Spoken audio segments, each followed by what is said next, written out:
kita berdoa. Tuhan, bukalah hati kami terhadap kebenaran firman-Mu. Dan bukalah kebenaran firman-Mu, sehingga kami boleh mengerti dan boleh menjadi penurut-penurut yang setia akan firman-Mu. Roh Kudus, ajarlah kami. Dalam nama Yesus, amin.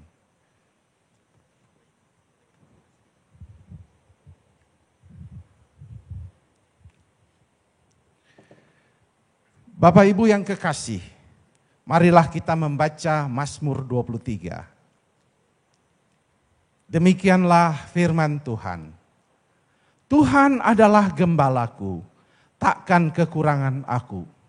Ia membaringkan aku di padang yang berumput hijau. Ia membimbing aku ke air yang tenang. Ia menyegarkan jiwaku. Ia menuntun aku di jalan yang benar oleh karena namanya. Sekalipun aku berjalan dalam lembah kekelaman, aku tidak takut bahaya. Sebab Engkau besertaku, gadamu dan tongkatmu itulah yang menghibur aku. Engkau menyediakan hidangan bagiku di hadapan lawanku. Engkau mengurapi kepalaku dengan minyak, pialaku penuh melimpah. Kebajikan dan kemurahan belaka akan mengikuti aku seumur hidupku, dan aku akan diam dalam rumah Tuhan sepanjang masa. Bapak Ibu yang kekasih, selamat pagi sekali lagi, Shalom. Baik peserta onsite maupun peserta virtual, in person yang hadir di kota Jayapura, saya sungguh bersuka cita bertemu dengan Bapak Ibu hamba-hamba Tuhan, pelayan-pelayan Tuhan. Tema kita pada hari ini adalah gembala sebagai pemimpin rohani. Ini saya ambil dari buku saya sendiri, yang judul temanya, buku terbaru, Gembala sebagai Pemimpin Rohani. Dengan kata lain, ketika kita diminta memimpin organisasi, seperti apa seharusnya kita memimpin? Gaya kepemimpinan apa yang harus kita lakukan? Karena Gereja Kemah Injil Indonesia sangat kompleks. Ini PR besar di tahun-tahun ke depan. Dari gereja kita di Medan yang berbahasa Tionghoa Mandarin sampai ke Merauke, dengan gereja-gereja, baik gereja yang bercampur suku maupun gereja-gereja suku dengan bahasa-bahasa. Kalau Bapak Ibu berkesempatan pergi ke pedalaman, misalnya di Wamena saja, yang masih dekat 3 jam, misalnya Bolak-Me. Ketika saya berdiri berkhotbah, tiba-tiba 2 orang berdiri di kanan dan kiri saya. Saya tanya kenapa? Ini penerjemah. Kenapa ada 2? 2 penerjemah. Jadi saya berkhotbah, saya menunggu dan bagus juga bisa berpikir lebih lama. Apa yang saya mau katakan selanjutnya ya. Karena dia berbicara, saya berbicara. Saudara. Sangat luar biasa keindahan daripada Indonesia ini. Belum lagi di Sangirta Laut. Ada yang dari utara perbatasan Filipina. Ibu Alnilda Alimo, teman kuliah saya, menjadi ketua daerah di sana. Luar biasa itu laut, pulau dari pulau. Saya pergi ke sana dan pernah naik perahu dan kami seperti di bawah ombak dan kami di bawahnya. Dan saya berdoa di dalam nama Yesus supaya istri saya tidak cepat jadi janda muda katanya. Ini bagaimana ini perahu begini? Aman Pak, aman. Ini pembawa perahu yang aman katanya. Wih, luar biasa. Begitu indahnya Indonesia. Belum lagi ke bagian selatan dekat Australia. Sumba yang begitu sekarang kena bencana alam. Yang padang savana yang begitu kering, tetapi di satu sisi subur sekali. Indonesia luas dan semua sudut-sudut itu ada gereja Kemah Injil Indonesia. Kita beri kemuliaan untuk Tuhan. Ada. Dan pertanyaannya, bagaimana memimpin manusia yang begitu unik ini? Yang begitu kompleks ini? Cara apa kepemimpinan yang kita pakai? Model apa? Banyak buku-buku teks kepemimpinan, saya mempelajarinya. Dan memiliki ratusan e-book sekarang. Bahkan ribuan e-book tentang kepemimpinan. Dan saya kemarin baru beli di e-book Patrick Lencioni tentang The Motive misalnya. Tiap minggu beli buku baru lagi tentang kepemimpinan. Tapi kepemimpinan yang apa yang sebenarnya Tuhan inginkan untuk memimpin organisasi yang begitu besar dan unik ini. Yaitu kepemimpinan gembala. Itulah yang harus kita mulai Bapak Ibu persiapkan diri, dan termasuk saya yang sedang belajar. Bagaimana kita meneladani dan belajar seperti Yesus. Kepemimpinan gembala. Kita boleh menyiapkan aturan yang begitu besar. Banyak yang desain yang bagus. Tapi jangan lupa, ketika kita menyusun pedoman dan aturan, ada hati gembala yang harus membawa aturan itu. Bukan hati seorang hakim, penguasa yang lalim. Yang mengatakan ini aku punya sudah peraturan. Tetapi dia seorang gembala yang rendah hati. Ketika dia mau membuka peraturan itu, dia akan berdoa. Dia akan berlutut dan menangis dulu dengan orang yang berdosa. Lalu dia ajak untuk bersama-sama melihat ini dari sudut pandang Tuhan.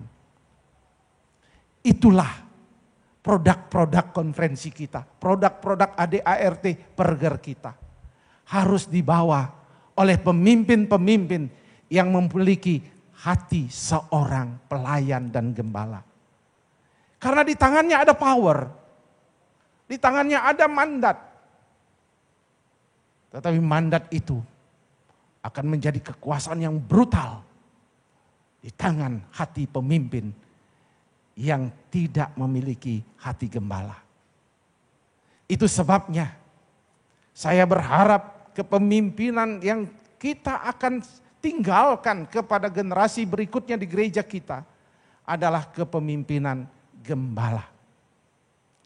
Nah, saya ingin mengajak refleksikan rahasia kekuatan pemimpin gembala itu seperti apa.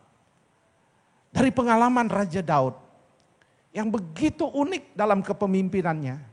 Kalau Bapak Ibu membaca berkali-kali kisah Daud. Ketika dia ditetapkan, dia belum langsung bisa naik singgasana. Dia ada proses yang Tuhan bentuk. Malah ia dikejar-kejar oleh grupnya Saul dan suku Benyamin. Betapa beratnya dia menjadi pemimpin ketika sudah diurapi oleh Samuel. Tetapi dalam pengalaman yang berat itu menyatukan bangsa Israel menjadi sebuah kekuatan kerajaan yang besar itu. Yang 12 suku yang sudah terkontaminasi dengan berbagai budaya-budaya di sekitar dalam perjalanan mereka dari Mesir sampai ke Israel Kanaan. Oh begitu banyak Baal, Asitoret itu baru satu. Belum lagi suku-suku mereka akhirnya berjumpa dengan pasangan-pasangan di sekitar suku. Dan mereka menjadi kompleks dan menciptakan worldview yang berbeda-beda di antara suku. Dan sekarang Daud disuruh menyatukan suku-suku ini. Berat betul. Tetapi berhasil Daud menjadi seorang pemimpin. Karena dia sudah dipersiapkan oleh Tuhan menjadi gembala sebelumnya. Menjadi gembala yang sebenar-benarnya. Bukan gembala yang tidak hanya textbook gitu. Tapi gembala yang sebenar-benarnya. Dan ia mengekspresikan pengalaman menjadi pemimpin itu lewat nyanyian yang sangat indah. Nah Bapak Ibu yang kekasih, apa arti bagi Daud? Tuhan adalah gembalaku. Tuhan adalah gembalaku, takkan kekurangan aku. Yehovah Roi. takkan kekurangan aku. Ketika dia bicara Roy, itu berbicara tentang teman yang dapat dipercaya. A friend we can trust. Seorang sahabat yang dapat dipercaya. Ketika dia menjadi pemimpin raja, dia memposisikan dirinya sebagai gembala, tetapi dia sendiri punya gembala, yaitu Tuhan. Dan dia memaknai gembalanya itu adalah a friend you can trust. Seorang sahabat yang dapat saya percayai. Inilah pemimpin ketika dia melihat Tuhan.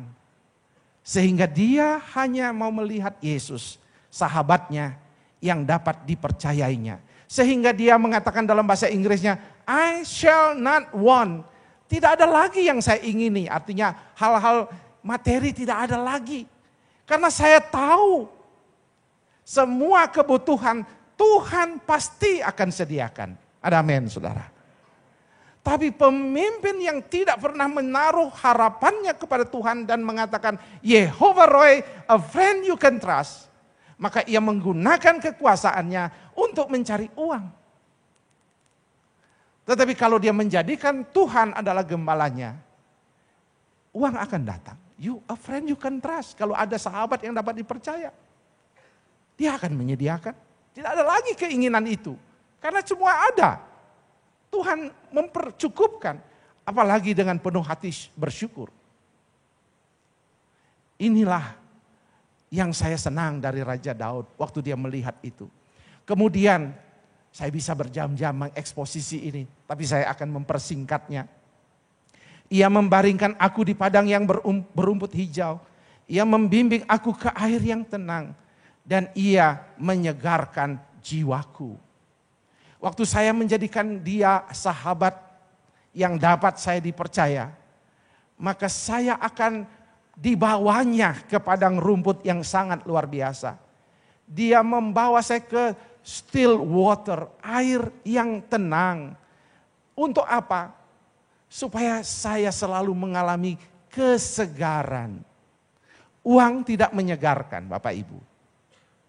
Begitu kita dapat uang, pikiran kita ke mall mana dan apa yang kita akan habis, untuk apa kita habiskan. Dan setelah habis kita stres bagaimana cari lagi. Yang lebih banyak lagi.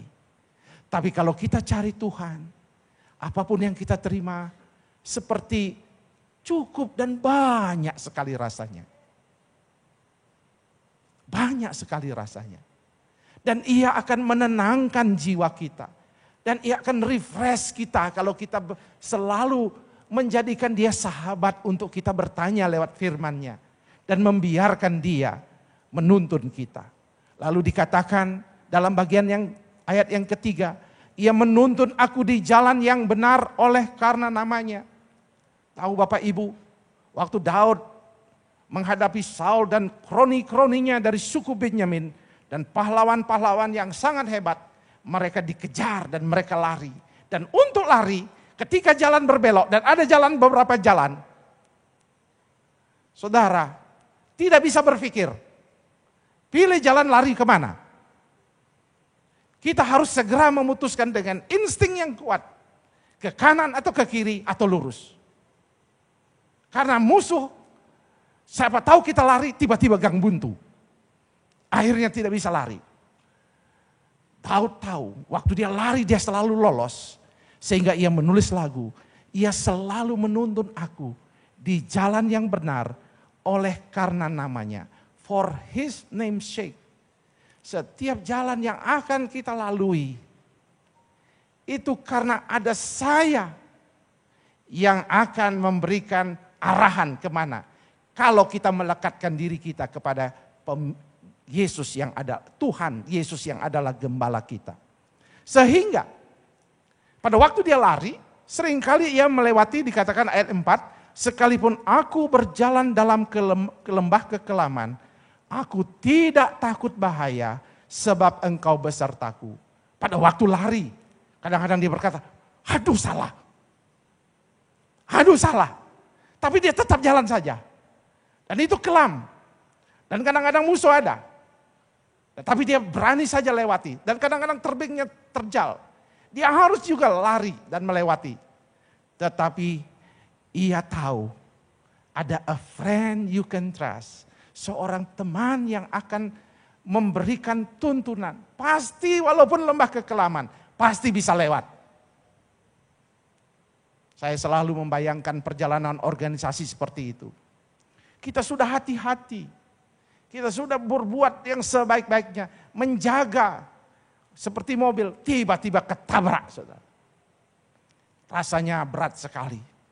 Saya membayangkan misalnya hal-hal yang perjalanan organisasi yang kita bahas itu. Berat sekali. Ini seperti lembah kekelaman bagi saya. Kadang-kadang ada tantangan tidak bisa tidur berhari-hari. Karena apa? Karena ada stakeholder 500.000 di seluruh Indonesia yang akan bertanya tentang apa yang terjadi. Tapi dalam lembah-lembah kekelaman, masalah-masalah yang berat. Waktu saya berkomitmen 2016 berkata, saya akan jujur dengan keuangan. Tiba-tiba dihajar oleh setan tentang keuangan. Saya menangis berlutut di hadapan Tuhan berhari-hari. Tiap malam. Saya minta tim doa di seluruh Indonesia. Tim doa Bukit Ayalon, semua berdoa. Kenapa? Ini sedang memasuki lembah kekelaman. Tapi aku tidak takut bahaya. Waktu selesai berdoa, karena Engkau besertaku. Dia pasti akan kasih kita lewat. Dia izinkan untuk membentuk kita. Itu bukan kau pegang organisasi, bukan dengan hebatmu. Saya yang harus engkau percayai. Saya menangis dengan istri. Jadi saya sering tanya, kenapa tidak bisa tidur? Tidak tahu kenapa tidak bisa tidur. Ayo kita doa saja. Baca saja Alkitab. Karena ada a friend you can trust. Sahabat yang dapat dipercayai. Saudaraku yang kekasih, engkau besertaku. Gadamu dan tongkatmu itulah yang menghibur aku. Comfort. Gada itu melindungi. Kalau ada singa yang menyerang, dilindungi. Tapi tongkat bisa juga penunjuk. Tapi bisa juga untuk memukul domba itu. Tapi oleh Daud kedua-duanya disebut menghibur aku. Saya tidak tahu. Saya dulu punya masa kecil yang sangat indah dengan orang tua saya. Tapi orang tua saya suka pukul saya. Kalau terlambat pulang dia hajar ini paha. Pang, dia bilang masih siang katanya. Padahal ini sudah maghrib saudara ya. Pergi lagi, hajar gitu ya. Saya pasti menangis. Dan saya tidak akan mampu berkata, puji Tuhan, ini menghibur hatiku. Tidak akan mungkin. Tapi bagi Daud, dalam kepemimpinan rohani, ia mengatakan, tongkat-tongkat yang keras yang terjadi untuk memukul. Ia mengatakan, itulah yang menghibur aku. Itu filosofi yang sangat dalam. Ketika kita diserang, dihadapi kritikan, serangan, pukulan. Bisakah kita berkata, itulah yang menghibur aku. Oh kita berkata tunggu, nanti ku tunggu balasannya. Tidak boleh. Katakan itu menghibur aku. Jangan simpan Bapak Ibu. Jangan bawa di rumah, lalu cerita di rumah, Bapak ini tukang serang saya. Mari kita doakan supaya minimal pertama anjingnya mati. Awalnya supaya kasih kode gitu. Saudara, jangan. Gada dan tongkat itu sama-sama berat kalau jadi pemimpin. Tapi itulah yang menghibur aku. Dia sendiri memukul dombanya, dia tidak bermaksud mematikan. Apalagi kalau Tuhan memukul dia, pasti juga akan berlaku hal yang sama. Akan menjadi penghiburan. Saya sering kali dalam konferensi, saya punya orang tua itu Pak Niko selalu. Anak, saya kritik kau, gini, saya marah. Bapak minta maaf, aduh setelah itu dia bilang, mana nomor rekening katanya. Itulah yang menghibur saya Bapak ya. Itu dia marah, tapi dia tanya nomor rekening habis marah, saudara. Jadi itu enaknya juga jadi ketua umum Bapak Ibu ya. Tapi itu bukan motivasi. Saya harap Bapak Ibu jangan salah paham. Saya tidak pernah minta apa-apa. Tapi itulah yang menghibur aku. Teguran-teguran. Ini kamu ini bicara katanya. Kamu tidak sebut Papua kah? Nah itu ya. Jadi dia marah begitu ya. Tapi saya bilang, puji Tuhan Bapak. Orang tua hormat gitu ya. Itu menghibur aku. Saya terasa terhibur. Karena saya bukan pemimpin sempurna. Saya punya bos yang akan kasih saya tunjuk ketika saya tidak tahu. Tuhan yang akan menguatkan saya. Lalu inilah berkat Tuhan ayat 5 dan 6 bagi bagian terakhir dari khotbah. Engkau menyediakan hidangan bagiku di hadapan lawanku. Banyak orang salah tafsir, engkau menyediakan hidangan bagiku, ada makanan di sini, lalu lawan-lawan saya duduk di sana, tidak dapat makanan, saya makan, lalu saya katakan, nah. Kamu tidak makan, saya yang makan sendiri. Tidak. Dalam budaya Timur Tengah, itu makanan, siapapun itu, harus makan sama-sama. Jadi budaya Timur Tengah, budaya kita, kalau ada kita undang 5 tamu, pasti makanan kita untuk 10 atau 20 orang. Kalau di Amerika lain ya, kalau diundang saya dengan istri, tiba-tiba saya bawa teman satu, mukanya pasti cemberut. Karena hanya mereka siapkan 2 daging saja saudara ya. 2 stik saja cukup katanya. Ini tiba-tiba datang yang satu, dia tanya-tanya, kenapa bawa orang tanpa diundang? Tapi di Timur Tengah, Pak Andi ketawa, minta maaf Pak Andi ya. Menyinggung budaya mereka. Tapi itu budaya efisien, budaya yang baik. Tapi budaya yang kita lain. Kalau kita undang 20 orang makan, 150 begitu ya Pak Lelo ya. Disiapkan makanan. Sehingga berlimpah-limpah. Nah disitulah kita duduk. Sementara itu datanglah lawan kita duduk juga makan di depan kita. Lalu apa yang kita buat?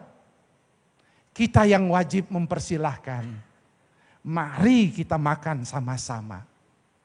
Engkau menyediakan hidangan bagiku di hadapan lawanku. Bukan supaya dia lihat saya makan.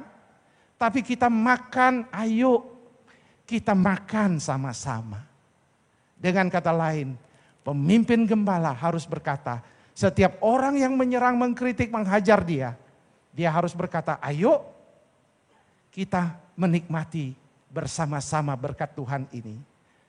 Dengan bahasa kiasannya, metaforanya, ini bermakna.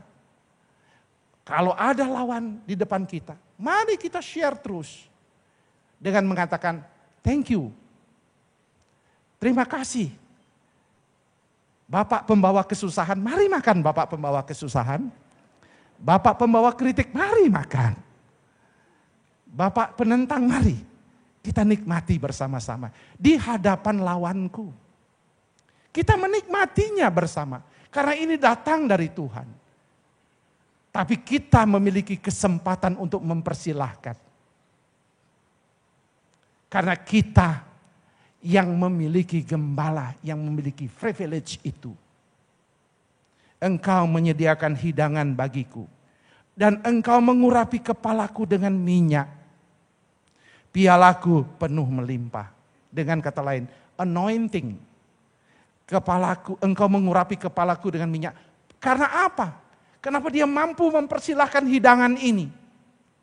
Karena dalam hidangan ini, dia adalah orang yang diurapi. Dia memiliki kuasa. Bahkan pialanya akan penuh melimpah. His cup itu terus melimpah dengan berkat-berkat. Waktu itu digambarkan seperti anggur. Suatu minuman yang sangat precious, berharga sekali. Dan itu tidak habis-habis.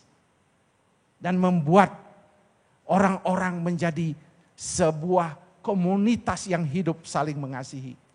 Jangan biarkan lawan-lawan terus kita hidupkan dan terus kita balas ketika menjadi pemimpin. Tidak boleh Bapak Ibu. Ada konferensi wilayah, ada konferensi daerah. Jangan pernah lakukan itu. Ini kita harus melihat gereja Kemah Injil sebagai keluarga, maka kita harus berkata, mari ketika privilege itu ada, dengan pengurapan dari Tuhan, dengan piala yang ada pada kita, yang kalau kita curahkan isi lagi, kalau kita biarkan tidak terisi, kita curahkan jadi berkat, supaya terisi lagi. Lalu kebajikan dan kemurahan akan mengikuti aku seumur hidupku. Dia akan mengejar Bapak Ibu segala kebaikan dan kemurahan. Sehingga aku akan diam dalam rumah Tuhan sepanjang masa. Apakah kerinduan kita pada akhirnya jadi pemimpin? Bapak Ibu mau bertanya, power kah? Uang kah? Kekuasaan kah? Oh, itu membuat haus. Tapi kalau kita menjadi pemimpin, dengan berkata saya disiapkan Tuhan untuk menjadi pemimpin dan saya bersedia. Tujuan saya supaya saya menikmati hadirat Tuhan dalam rumahnya. Sebelum saya ke sorga, saya ingin pulang di rumah dan saya merasakan kehadirannya, His presence. Aduh, ini indahnya berjumpa dengan Tuhan. Itulah yang kita akan nikmati sebagai pemimpin. Sehingga kita tidak akan pernah depresi. Tidak akan pernah akan menjadi seorang yang pemimpin yang kemudian luka batin, marah, kepahitan. Karena apa? Karena ia membiarkan Tuhan menyembuhkan, mengurapi, dan terus akhirnya ia tinggal dalam hadirat Tuhan. Lalu dia akan mampu melihat domba-domba ini dan membawa domba-domba ini menjadi sebuah keluarga yang saling mengasihi. Daud berhasil menyatukan Israel yang begitu kompleks dan menjadi bangsa yang disegani. Kita juga, gereja Kemah Injil, harus mampu disatukan oleh gaya kepemimpinan kita. Sehingga dengan kesatuan itu, kita bukan hanya memuliakan Tuhan dan itu yang terutama. Tapi dunia akan melihat kita dan berkata Yesus itu luar biasa. Dan pekabaran Injil dapat disebarluaskan ke seluruh dunia dengan powerful. Karena mereka melihat kuasa Kristus itu nyata di dalam kehidupan kita. Tuhan kiranya menyertai kita lewat firman-Nya. Menjadi pemimpin seperti apa? Dalam pertanyaan awal, jadilah pemimpin gembala. Dan punyailah, jadikanlah Yesus gembala yang terbaik kita. Tuhan menyertai. Bapa kami yang di sorga, berbicaralah kepada kami, lawatlah kami. Biarlah para pemimpin yang hadir di sini, sama seperti hamba-Mu, mau belajar seperti Yesus. Dan menjadikan Yesuslah gembala kami. Kami diberikan kesempatan mengembalakan. Baik keluarga kami, baik bawahan kami di kantor, baik organisasi kami. Pakai kami sebagai gembala-Mu Tuhan. Karena hanya dengan kepemimpinan gembala, umat-Mu akan diberkati dan Tuhan akan menuntun kami dengan kebaikan dan kemurahan belaka mengikuti kami seumur hidup kami. Di dalam nama Yesus kami berdoa. Haleluya. Setiap kita yang percaya katakan amin.